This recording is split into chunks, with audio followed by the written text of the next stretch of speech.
जय श्री राम भाइयों। आज हम इस चीज़ पर बात करेंगे कि क्या कर्ण को अर्जुन ने छल से मारे थे, और हम यह भी जानेंगे कि क्या कर्ण में इतनी शक्ति थी कि वह अर्जुन को भी छल करने के लिए मजबूर कर सकते थे। तो चलो वीडियो शुरू करते हैं। इसके लिए सबसे पहले हमें ये मानना होगा कि एक ऐसा व्यक्ति है जो ना ही कर्ण का फैंस है ना ही अर्जुन का। उसने आज तक कर्ण अर्जुन का नाम तक नहीं सुना, पर उसके एक दोस्त ने उसे महाभारत गिफ्ट में दे दी और कहा कि तुम इसे मुझे पढ़कर बताओ कि कर्ण और अर्जुन में कौन महान है। तो वह व्यक्ति सबसे पहले कर्ण और अर्जुन का सामना रंगभूमि में देखता है, लेकिन वह युद्ध किसी कारणवश टल जाता है।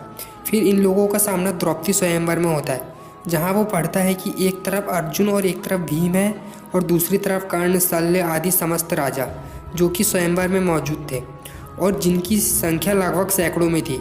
जहाँ वह व्यक्ति जानता है कि वह सब राजा अर्जुन को मारने के लिए अर्जुन पर टूट पड़ते, लेकिन वो सब राजा अर्जुन को मारने में विफल हो जाते। जहां उस व्यक्ति को कर्ण और अर्जुन के बीच हुए युद्ध के बारे में भी वर्णन मिलता है, जहां पर वह पढ़ता है कि तेजस्वी अर्जुन ने अपने धनुष को जोर से खींचकर अपनी ओर वेग से आते हुए सूर्यपुत्र कर्ण को कई तीक्ष्ण बाण मारे। उन तीखे बाणों से वेगपूर्वक आघात से राधानंदन कर्ण को मूर्छा आने लगी। वह बड़ी कठिनाई से अर्जुन की ओर बढ़ा। विजयी वीरों ने श्रेष्ठ वे दोनों योद्धा हाथों की फुर्ती दिखाने में बेजोड़ थे। उनमें कौन बड़ा कौन छोटा यह मानना बहुत असंभव था।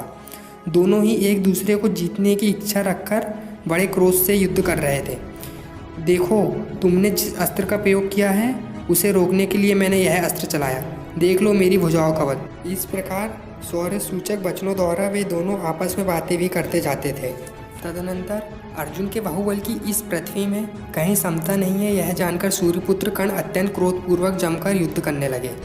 फिर कर्ण बोलते हैं कि विप्रवर, युद्ध में आपके बाहुबल से मैं संतुष्ट हूँ। और ऐसे ही अन्य तारीफ करते हुए कर्ण कहते हैं कि आप या तो इंद्र हो या विष्णु, मैं समझता हूँ आप इन्हीं में से कोई हो, क्योंकि युद्ध में मेरे कुपित होने पर इंद्र अथवा किरीटधारी पांडुनंदन अर्जुन के अतिरिक्त दूसरा कोई मेरा सामना नहीं कर सकता।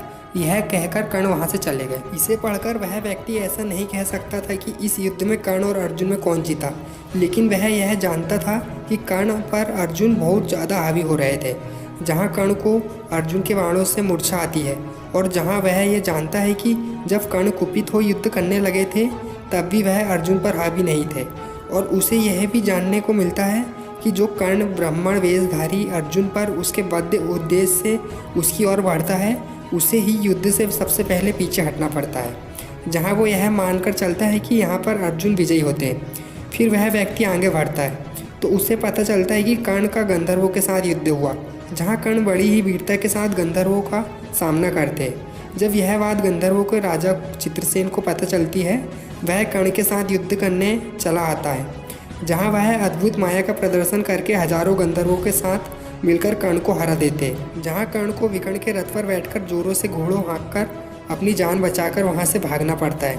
फिर जब वह अर्जुन और गंधर्वों को युद्ध के बारे में जानता है तो उसे ये पता चलता है कि जहाँ सिर्फ अर्जुन और भीम अकेले और सामने हजारों गंधर्व थे, फिर भी अर्जुन ने सबको हरा दिए और चित्रसेन की माया भी अर्जुन को तनिक भी विचलित नहीं कर सकी, और अंत में चित्रसेन और गंधर्वों को हार मानना पड़ता है। तो यहाँ पर भी उस व्यक्ति को अर्जुन कर्ण से श्रेष्ठ दिखाई पड़ते हैं। वो जब यह पढ़ते आगे बढ़ता है तो इनके युद्ध का वर्णन विराट युद्ध में मिलता है, जहाँ अर्जुन अकेले थे और सामने सारी कुरुसेना। जहाँ वो पढ़ता है कि अर्जुन को कर्ण, भीष्म, द्रोण, अश्वत्थामा, दुर्योधन, विकर्ण, कृपाचार्य आदि बहुत से योद्धाओं के साथ मिलकर भी उसे हरा नहीं पाए थे। जहाँ कर्ण को बारंबार अर्जुन के सामने से भागना पड़ता है। यहाँ तक भी वह व्यक्ति यह समझता है कि अर्जुन कर्ण से महान योद्धा है। फिर वो व्यक्ति इनके युद्ध के बारे में कुरुक्षेत्र युद्ध के 12वें दिन पढ़ता है, जहाँ वो ये पढ़ता है कि कर्ण और अर्जुन में कोई भी युद्ध से विमुख नहीं होता है और सूर्यास्त हो जाने के कारण इनके युद्ध का कोई परिणाम नहीं निकलता है। लेकिन इसी के साथ वह व्यक्ति ये भी पढ़ता है कि उस युद्ध में अर्जुन ने कर्ण को 7 बाणों द्वारा बींधकर उसके छोटे भाई को मार डाला। तत्पश्चात सीधे जाने वाले 6 सैनिकों द्वारा शत्रुंजय का संहार करके एक भल द्वारा रथ पर बैठे हुए विपाट का मस्तक तत्काल काट गिराया। इस प्रकार अर्जुन ने कर्ण के सामने ही उसके 3 भाइयों का वध कर डाला था। यह पढ़कर भी उस व्यक्ति को यही लगता है कि युद्ध में अर्जुन के आगे कर्ण फीके पड़ जाते। तभी अर्जुन ने इतनी आसानी से उसके तीनों भाइयों को उस कर्ण के सामने ही मार डाला। फिर वह इनके बीच हुए युद्ध के बारे में 14वें दिन पड़ता है।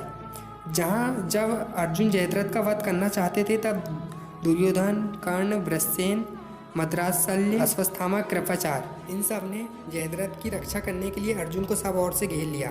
फिर इन सभी का युद्ध होने लगता है।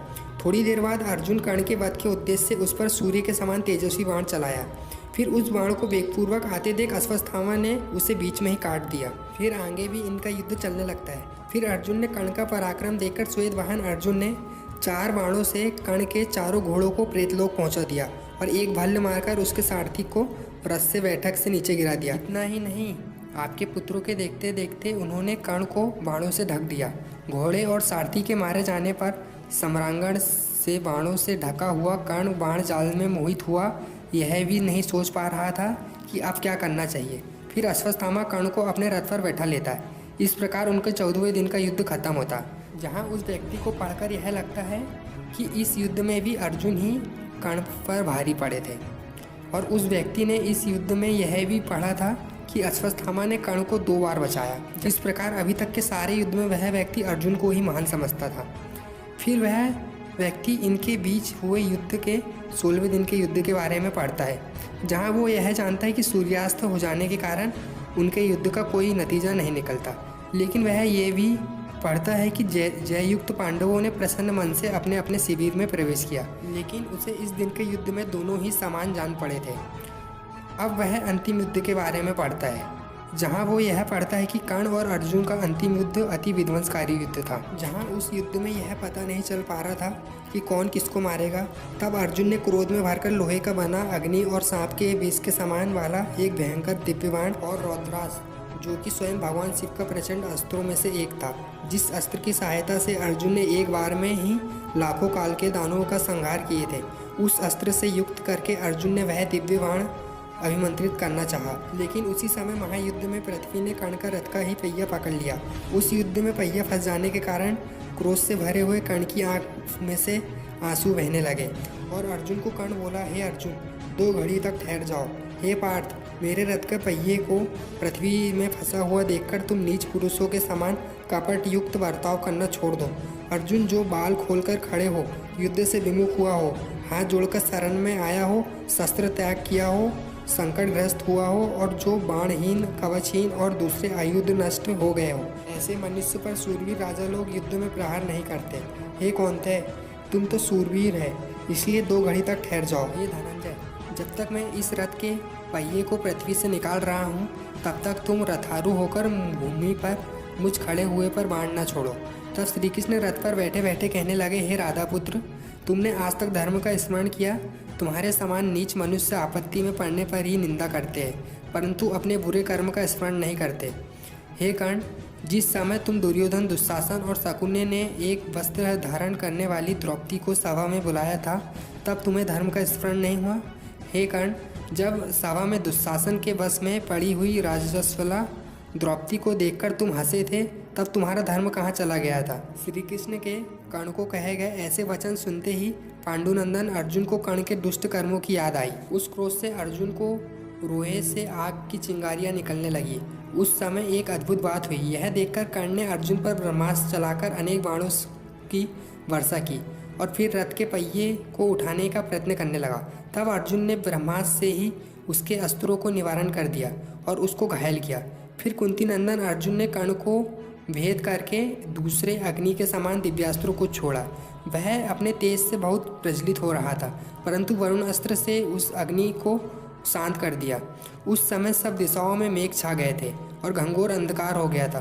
तब सूरवीर अर्जुन ने निर्भयता पूर्वक चित्त से वायव्यास्त्र चलाकर राधापुत्र कर्ण के देखते ही देखते उन मेघों को उड़ा दिया। वह श्रेष्ठ ध्वजा हाथी की सांकल के चिन्ह से युक्त सोने, मोती और हीरे आदि मणियों से बनी हुई बहुत युक्ति से उत्तम शिल्पकारों की सुंदर बनाई हुई बहुत ऊंचाई पर लहराती थी। तुम्हारी सेना के बल का प्रतीक सदा शत्रुओं को डराने वाली, स्तुति करने के योग्य, जगत प्रसिद्ध, अपनी प्रभा से सूर्य, चंद्रमा और अग्नि के समान तेजस्वी और कांतिमान थी। महारथी कर्ण के उस अपने तेज से प्रकाशित ध्वजा की महात्मा अर्जुन ने अपने पंख वाले एक तीक्ष्ण बाण से नष्ट कर दिया। उस ध्वजा के कटते ही कौरव सेना में हाहाकार मच गया। फिर अर्जुन ने एक इंद्र के वज्र के समान दृढ़ और सूर्य की किरणों के समान प्रकाशमान एक अंजलिक नामक बाण अपने तुनीर से निकाला।